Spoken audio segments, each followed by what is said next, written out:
आज हमारे सेगमेंट में हमारे साथ हैं डॉक्टर प्रोफेसर गौरदास चौधरी, जो कि चेयरमैन है डिपार्टमेंट ऑफ गैस्ट्रोएंटरोलॉजी के Fortis memorial research institute Gurgaon में। वो ना ही केवल एक गैस्ट्रोएंटरोलॉजिस्ट है, एजुकेटर भी है, सोशल वर्कर है, रिसर्चर है और एक कॉलमनिस्ट भी है। उन्होंने एक ऑर्गेनाइजेशन बनाई जिसका नाम है होप इनिशिएटिव। वो एक नॉन प्रॉफिट ऑर्गेनाइजेशन है जो कि बच्चों के लिए काम करती है और 5 मिलियन से ज्यादा बच्चों में वो काम कर चुके हैं। आज हम उनसे बात करेंगे उनकी बुक्स को लेकर के जो उन्होंने बच्चों के लिए बनाई है, हेल्थ से related. Welcome doctor to the show. नमस्कार जी। नमस्कार। नमस्कार डॉक्टर, आपने ये बुक लिखी है हम और हमारा स्वास्थ्य बच्चों के लिए, इसके बारे में कुछ बताएं। इसकी बैकग्राउंड बड़ी इंटरेस्टिंग है। मैं जब पब्लिक हेल्थ में थोड़ी मुझे रुचि रही तो मैं एक ऑस्ट्रेलिया में गया था फेलोशिप करने।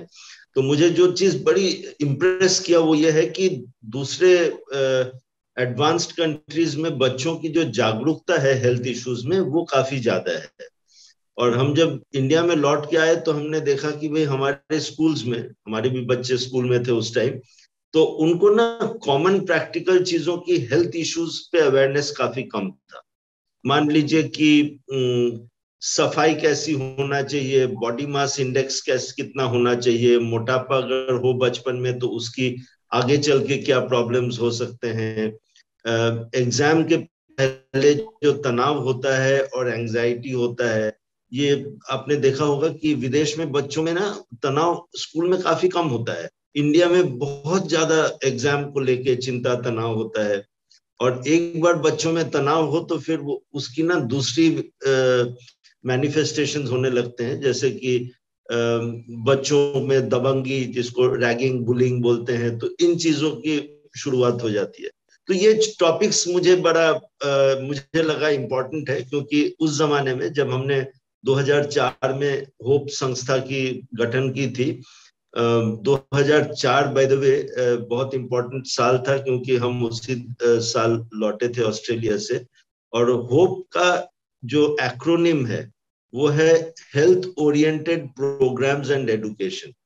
तो एक तो होप का एक मतलब होता है आशा, तो वो भी है, बट यहाँ पर है कि health oriented programs and education. तो हमने सोचा कि हेल्थ एक ऐसा टॉपिक है जो स्कूल्स में नहीं पढ़ाया जाता है और सिखाया जाता है। तो वो करिकुलम में भी नहीं है, वो करिकुलम में भी नहीं था उस टाइम। तो हमने सोचा कि बच्चों को थोड़ा सा हेल्थ के मामले में जागरूक करने के लिए ये संस्था हमने बनाई थी। और शुरू में केवल मैं ही अकेला जाके स्कूल्स में प्रिंसिपल्स और टीचर्स की परमिशन लेके बच्चों के साथ क्विज, डिबेट्स, टॉपिक्स, डिस्कशंस ये क्या करते थे। फिर आगे चल के जब संस्था बढ़ने लगा तो मुझे लगा कि सब बच्चों के पास अगर कुछ simple information based book type हो जाए, जिसमें कार्टून्स हो, पिक्चर्स हो, जो पढ़ने में कोई प्रेशर ना महसूस हो बच्चों को, बट पढ़ने में इंटरेस्ट हो, तो ये हमने बनाई थी। और इसकी लॉन्च हुई थी 2012 में। इनफैक्ट उत्तर प्रदेश में इसकी लॉन्च हुई थी 2012 में। उस टाइम जो हमारे मुख्यमंत्री थे उन्होंने उसको लॉन्च किया था। और ये उत्तर प्रदेश में, क्योंकि मैं ना उस टाइम लखनऊ में काम कर रहा था 25 साल से, तो वहां पर ये जो माध्यमिक शिक्षा की वो है लिस्ट है बुक्स की, उसमें ये वाली किताब फिर शामिल भी हो गई थी। तो ये था कहानी। और हम लोगों ने उस टाइम डिसाइड किया था कि चार मतलब टोटल 10 टॉपिक्स पे ही फोकस करेंगे, क्योंकि टॉपिक्स तो बहुत सारे हैं। तो उसमें एक स्वच्छता था, एक हमारी रहन सहन, मोटापा, प्रोटीन डाइट ये वाली थी जिसको पोषण बोलते हैं, एक हेपेटाइटिस जिसके बारे में उस टाइम जागरूकता बहुत कम था और सरकार की साइड से हेपेटाइटिस भी वैक्सीनेशन शामिल नहीं था। वो बाद में ऑफ कोर्स 2010 के बाद से वो इंक्लूड होने लगा। फिर कुछ चीजें हैं जो है कि मच्छर से स्प्रेड होते हुए रोग, क्योंकि ये देखा गया कि डेंगू मलेरिया के बारे में भी जागरूकता बहुत कम है। बल्कि हम लोगों की कैंपेन की वजह से इन अ वे लखनऊ यूपी में टीचर्स और स्कूल अथॉरिटीज ने परमिशन दी कि बच्चों को फुल स्लीव शर्ट पहन के आना चाहिए, क्योंकि डेंगू की जो मस्कीटोज हैं वो दिन में काटते हैं और वो स्कूल में ही काटते थे। तो इन चीजों से डेंगू पे काफी वो हुआ इम्प्रेशन, कमी आई। और बाकी ना सड़क सुरक्षा, बहुत सारे बच्चों की अनफॉर्चुनेटली एक्सीडेंट से मौत हो जाती है, कई सारे।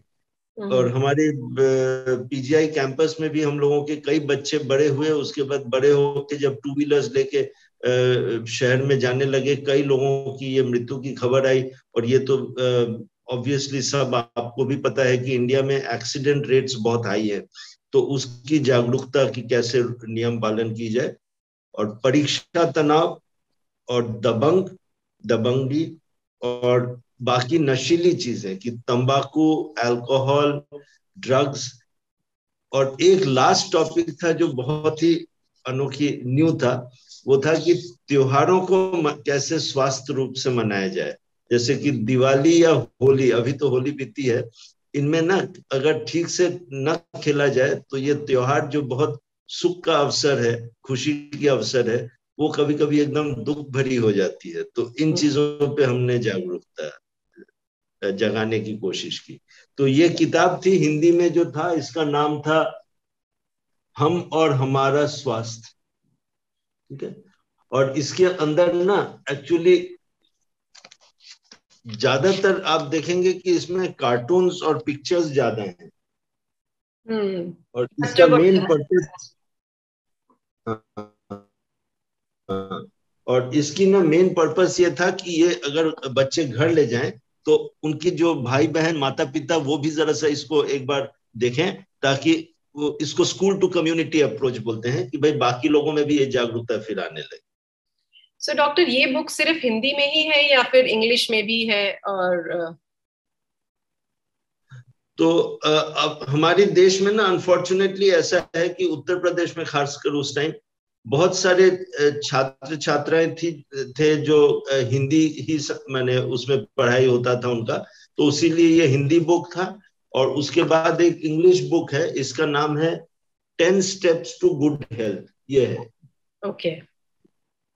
इसकी पिक्चर्स करीब करीब सेम है, टॉपिक्स भी 10 टॉपिक्स एग्जैक्टली सेम है। बट ये था कि जो इंग्लिश मीडियम स्कूल्स हैं उसमें ऑप्शन रहा कि वो ये वाली किताब यूज कर सकें। इसके बाद जब डिमांड ग्रो करने लगा तो हम लोगों ने इस किताब को और 4 भाषाओं में इसकी अनुवादन की। तो उसमें बंगाली, तमिल, गुजराती और मराठी, तो इनमें हमारी हुई। तो अभी कम से कम 6 भाषाओं में ये पुस्तक उपलब्ध है। ओके डॉक्टर, एक बात बताइए कि बच्चे जो होते हैं, ये बुक्स छोटे बच्चों के लिए हैं, तो आपको लगता है कि ये सारी चीजें छोटे बच्चों को बताना इस एज में ज्यादा जरूरी है? क्या रेलेवेंस है इसका छोटे बच्चों को बताने के लिए? हाँ, तो एक्चुअली का मतलब थोड़ा मैं समझा दूं।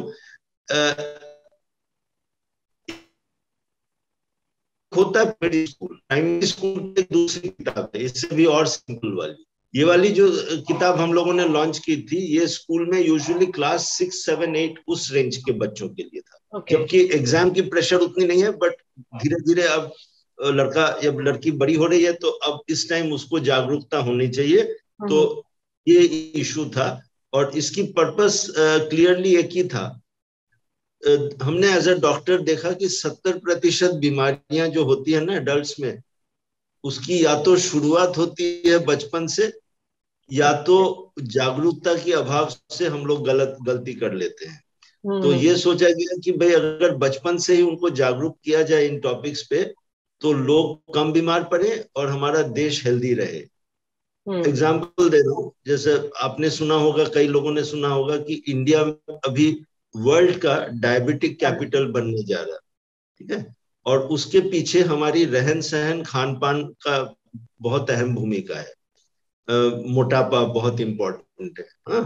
तो अभी क्या है कि अगर बचपन से थोड़ा सा उन लोगों को कॉन्शियस किया जाए कि भाई आइडियल वेट कैसा होना है, एक्सरसाइज रेगुलर है, कौन कौन सी चीजें त्योहार में तो ले लें ठीक है, बट अधिक मात्रा में रोज लेते रहें तो वो गलत है, क्योंकि हेल्थ पे असर पड़ेगा। तो इस टाइप की चीजें, जागरूकता हमने सोचा कि कम उम्र से शुरू हो, तो बाद में वो फायदा करता है, क्योंकि एक बार 30 या 40 साल की उम्र हो जाए, उसके बाद देखा गया कि इंसान अपनी आदत बड़ी मुश्किल से बदलता है। तो ये इश्यूज था उसमें। By the way, as a doctor मैं बता रहा हूँ, स्मोकिंग पे बहुत काम हुआ है, खासकर इंग्लैंड में, ऑस्ट्रेलिया में, पाश्चात्य देशों में, अमेरिका में। लास्ट 20 इयर्स की कैंपेन से न्यू स्मोकर्स की संख्या में कमी आई है, न्यू स्मोकर्स। ओके। ठीक है, परंतु अगर कोई ऑलरेडी स्मोकर है, वो उसके लिए स्मोकिंग छोड़ना बहुत मुश्किल हो गया, जब तक कि ना कोई घटना होती है जैसे हार्ट अटैक हो जाए या स्ट्रोक हो जाए। तो उसीलिए जो टारगेटिंग है ना, वो उस स्टेज पे होना है जबकि ये आदत, ये गलत आदत शुरू होने के पहले। तो ये डॉक्टर, आजकल बहुत बच्चों में स्ट्रेस भी देखने को मिलता है, स्पेशली कोविड के टाइम, क्योंकि स्कूल नहीं गए बच्चे, उन्होंने फिजिकल तरीके से स्कूल अटेंड नहीं किया, फ्रेंड से नहीं मिले, तो काफी हद तक स्ट्रेस है। स्पेशली 12th क्लास के बच्चे जो अभी पूरा ऑनलाइन पढ़ाई करके अब ऑफलाइन एग्जाम्स देंगे, तो उसमें भी आपकी बुक कवर करती है स्ट्रेस के टॉपिक को, एग्जामिनेशन स्ट्रेस को स्पेसिफिकली। तो उसके बारे में कुछ बताना चाहेंगे डॉक्टर? बच्चों में क्या रेलेवेंस है स्ट्रेस का और किस हद तक ये जा सकता है? स्ट्रेस तो हमारे समाज में बहुत ज्यादा है, और खासकर वो माता पिता ना अपनी स्ट्रेस भी बच्चों पे पास ऑन करते हैं। एक बहुत जबरदस्त कॉम्पिटिटिव एटीट्यूड है। तो मैं जिस संस्था में था, Sanjay Gandhi post graduate institute, तो वो कैंपस है। अब कैंपस में ना, अब हमारे भी बच्चे यही कहते थे कि सबसे डर लगता है नेबर से, ये आंटी पूछेगी कि नंबर कितना है, रैंक कितना है। आई एम श्योर आप लोगों के भी घरों में यही बात होती है। ये कैसे इसकी साइकिल ब्रेक किया जाए, और इसके पीछे राज क्या है? राज यह है कि जो माता पिता है ना, वो बहुत ज्यादा मैंने बच्चों पे प्रेशर डालते हैं, थोड़ी बहुत उसको एम्बिशन कह लीजिए। उनकी भावना सही है, वो चाहते हैं कि बच्चे पढ़ाई में अच्छा कर, परीक्षा में नंबर अच्छे लाए, अच्छे कॉलेज में जाएं, अच्छे करियर हो, ताकि उनको इकोनॉमिक सिक्योरिटी हो। बट यूजुअली ना एक धारणा मन में आ जाती है कि भाई इंजीनियर बनना है तो इंजीनियर ही बनना है। तो ये वाली जो भावना है, देखिए एक जमाने में ऑप्शंस कम था, आजकल बहुत सारी चीजें हो रही है कि एप्टीट्यूड टेस्टिंग हो रही है, किसको कौन सा सूट करता है, बच्चे का इंटरेस्ट किस चीज में है, और ऑप्शंस इतने सारे हो रहे हैं। तो उसमें अननेसेसरी तनाव लेने से कई प्रॉब्लम्स होते हैं। एक तो हेल्थ बिगड़ता है, नंबर 2 जो लर्निंग एबिलिटी है वो कमजोर हो जाता है। और ठीक उल्टा होता है कि आप बैठे रहें किताब खोल के कम से कम 14 घंटा पर डे, बट अंदर जो गया सर के अंदर, वो ज्यादा नहीं हुआ, वो 1-2 घंटे की बराबर हुआ। यानी कि our learning ability comes down although we are putting in more effort, और एग्जाम परफॉर्मेंस बिगड़ जाता है। तो although we have called it exam stress, actually this topic also covers how to prepare for an exam in a positive way, जिसमें कि आपकी learning ability ठीक रहे और थोड़ी आपकी परफॉर्मेंस एनहांसमेंट हो विदाउट स्ट्रेस। और इसका हम लोगों ने एक मूवी भी बनाई है, डॉक्यूमेंट्री मूवी, जो बहुत बहुत पॉपुलर था और अभी भी शायद है, जिसमें कि वो एग्जाम गोइंग बच्चों को ये समझाया जाता है कि क्या छोटे छोटे टिप्स हैं जिससे आपकी मेमोरी और रिटेंशन पावर इंप्रूव हो जाए और स्ट्रेस कम हो जाए। जैसे हर 40 मिनट या हर 1 घंटे के बाद आपको 10 मिनट का ब्रेक लेना है, किस टाइप की ब्रेक होनी चाहिए, उसमें केवल वो एंजाइटी और नेगेटिव थिंकिंग वाली बात नहीं होनी चाहिए, माइंड को कैसे डाइवर्ट किया जाए। तो ये छोटे छोटे टिप्स हम लोग देते हैं। आपके हिसाब से बचपन से ही बच्चों को मेंटल वेलबींग और रेजिलियंस के बारे में सिखाना बहुत जरूरी है, ताकि आगे चल के वो काम आए उनके?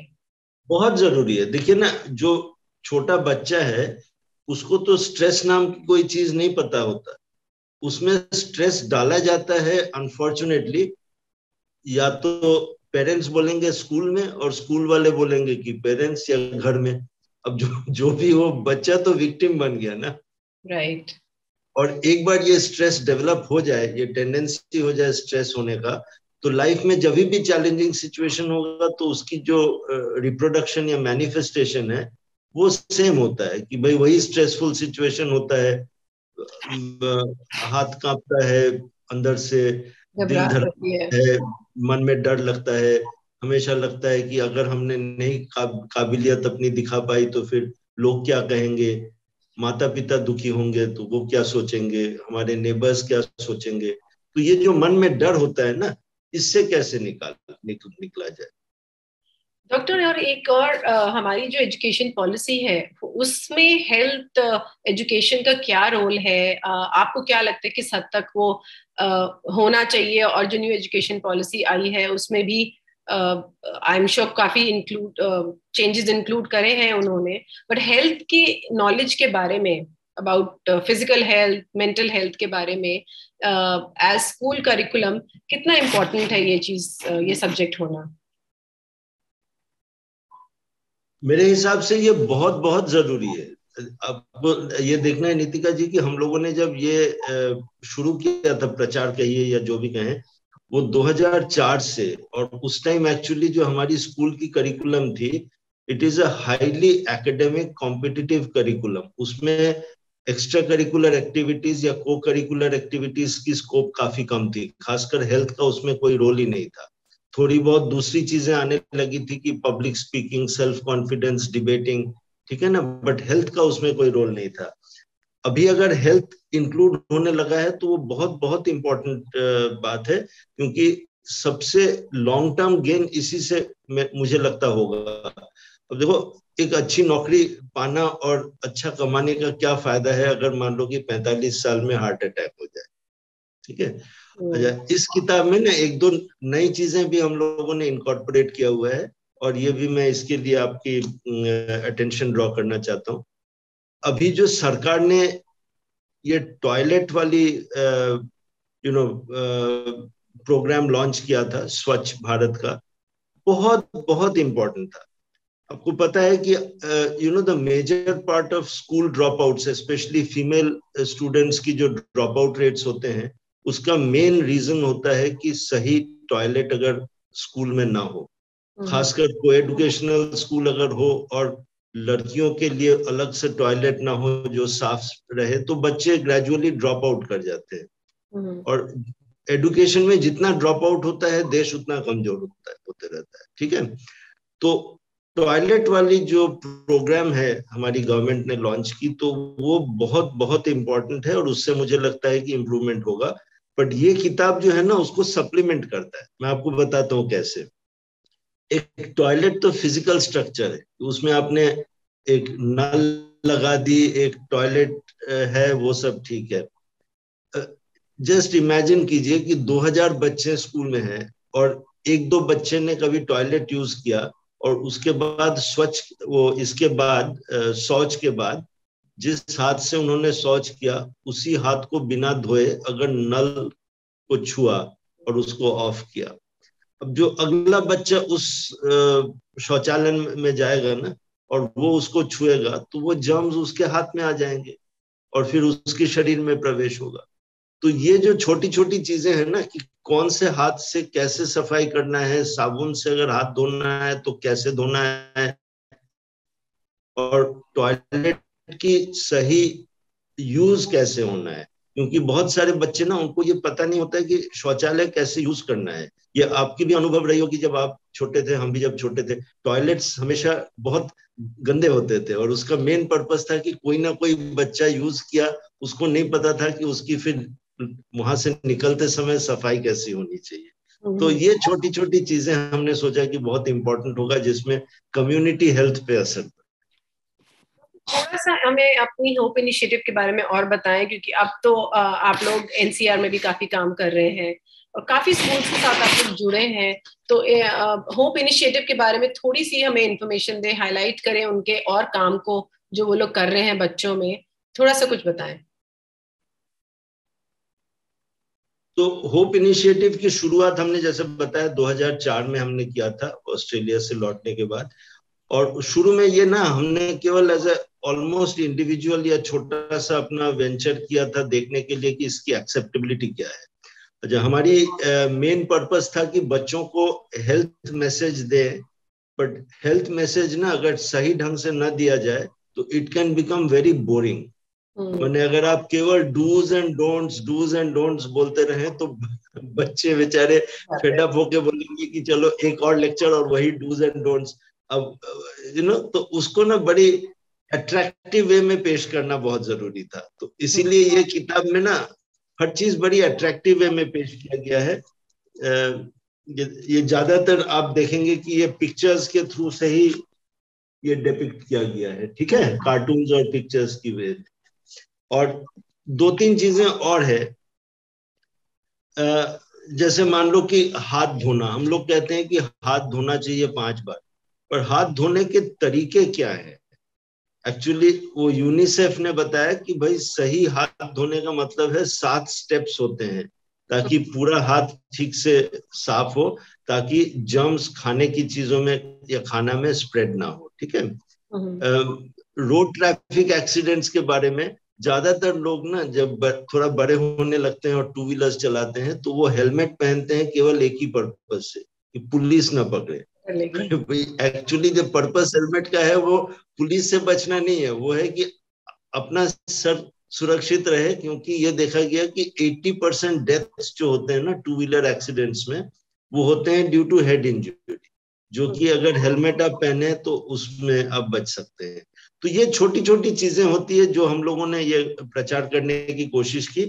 हम लोग यूपी गवर्नमेंट, उस टाइम मैं लखनऊ में था, तो यूपी गवर्नमेंट में ने हम लोगों को इनवाइट किया कि जो उनकी गवर्नमेंट स्कूल टीचर्स हैं, क्योंकि उनके लिए health was a new topic, तो हम लोगों ने at least, I forget how much, but several thousand, at least 1,000 or so teachers training programs वो हर डिस्ट्रिक्ट में जाके, ताकि पहले आप टीचर्स को अगर अवगत कराएंगे तो then they will be able to transmit it to the children, otherwise you can't bypass the teacher and go down to the students directly.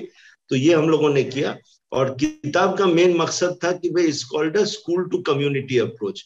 केवल अगर एक बच्चा, जो कि मान लीजिए कि एक परिवार या घर में 10 सदस्य हैं या 8 सदस्य हैं, उसमें एक ही बच्चा को आपने सिखाया, उसकी सिखाने का कोई बहुत ज्यादा असर होगा नहीं, क्योंकि very soon the child will follow what the other 9 people are doing. तो उसी उसको ना थोड़ा सा बिहेवियर चेंज जिसको बोलते हैं, और वो सारा बिहेवियर चेंज परिवार में लाने की जरूरत है।